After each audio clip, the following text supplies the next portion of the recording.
Shaxsan Real Madrid chap qanot himoyachisi Real Betis klubiga ko'chib o'tdi. Hozir kanalimga obuna bo'ling, bu haqida batafsil qilib tushuntirib beraman. Kimgadir YouTube kanallariga qiziqishi bor bo'lsa, 1600 talik YouTube kanalni konkursga qo'ydik. Agarda kimgadir kerak bo'lsa, pastda yozuv bor, o'shaning pastida yana kichkina yozuvlar bor.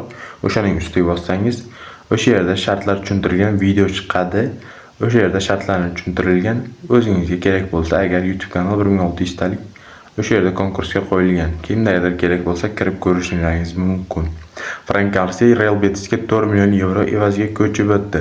Bu o'zi uchun yaxshi, chunki Real Madridda ikkita asosiy futbolchilar bor chap qanotda. Yaqinda Marco Real'dan sotib oldi. Undan tashqari Avara Carreras ham bor. Frank Garcia Jose Mourinhoning qaydlariga ham kiritilmagan edi. Uni o'ynatishga ishonmagan edi Frank Garcia o'zining kelajagi uchun yaxshi bo'ldi. Ketgani o'zi uchun yaxshi. O'zi ham xohladi, chunki Real Betisga o'tishini Frank Garcia uchun o'zi uchun yaxshi. Shunaqangi qiziqarli yangiliklarni o'tkazib yubormaslik uchun hozir kanalimga obuna bo'lib qo'ying va o'z fikrlaringizni kommentariyaga yozib qoldiring va like bosishni unutmang.